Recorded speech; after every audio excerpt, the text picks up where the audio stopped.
Bahagi nga po ng top 20 ng buong mundo ngayon ang Pinay tennis star na si Alex Ayala. Yay! Umangat po sa bagong career high world number 20 ranking si Ayala matapos ang kanyang makasaysayang kampyonato sa Mubadala DC Open. Grabe. Mas mataas siya ng 8 pwesto mula sa ranggo niya bago siya pumasok sa naturang torneo. Tinalo po ni Ayala ang number 1 seed na si Jessica Pegula sa finals 4-6, 6-4 at 6-love.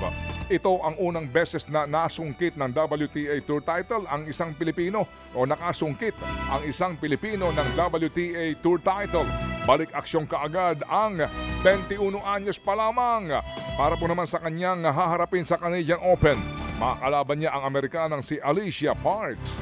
Wow, grabe. Congratulations again, Alex. Ito naman, nalusutan po ng Thailand ang Philippine men's football team sa ASEAN Hyundai Cup sa harap ng Pinoy home crowd sa New Clark Stadium. Diyan po yan sa Kapas sa Tarlac. Nabigo ang mga pambato natin, 1-0. Sayang naman, naitala pong nag-iisang goal ng laro sa huling 6 na minuto. Tumagos ang header ni Waris Chultong sa depensa ni Pinoy goalie Patrick Dato. Dahil po dito, alanganin na ang Pilipinas na makapasok sa semifinals ng torneo. Ikalawang talo ito ng Pilipinas sa 3 laro. Do or die naman ang huling group stage game kontra Malaysia na mangyayari sa Sabado. Kailangan ding matalo ng Thailand ang Myanmar para mabigyan po ng chance ang Pilipinas na makapasok sa susunod na linggo. Wala pa rin po namang makapigil po sa pagharurot ng NLEX Sword Warriors sa PBA Governors Cup. Nanatili pong malinis ang record ng koponan matapos nga po ang 88-83 panalo kontra sa sister team na TNT Tropang 5G. Pumabanti po ng 17 puntos ang NLEX bago po humabol ang TNT sa 4th quarter pero hindi nila tuluyang nabawi mga kapatid ha.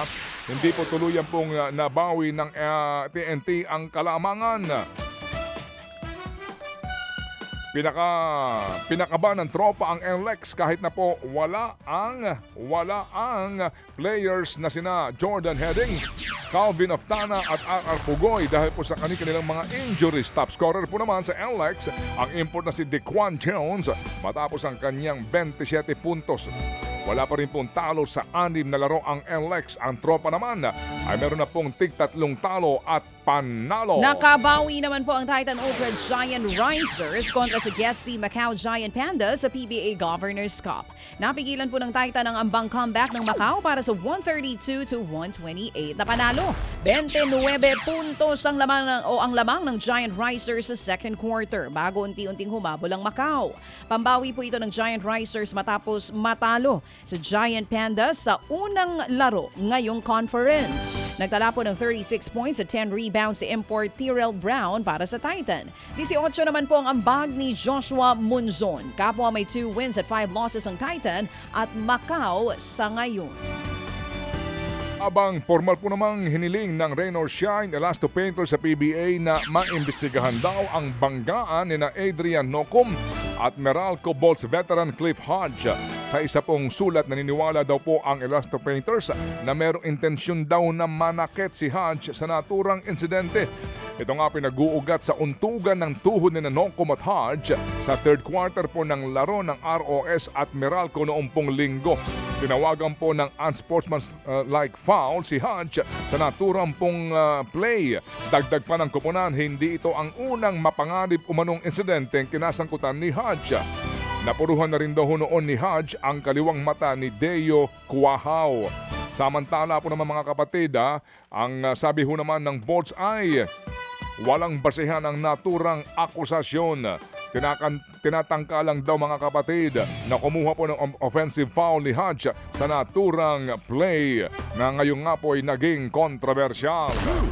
Mga kapatid, patuloy po kayong tumutok sa 105.9 True FM para sa totoong balita, impormasyon, music and entertainment. Mag-subscribe sa aming YouTube channel at podcast at sundan nyo kami sa Facebook, Instagram, X at TikTok sa True Network PH. Bisitahin din po ang aming official website, truefm.ph.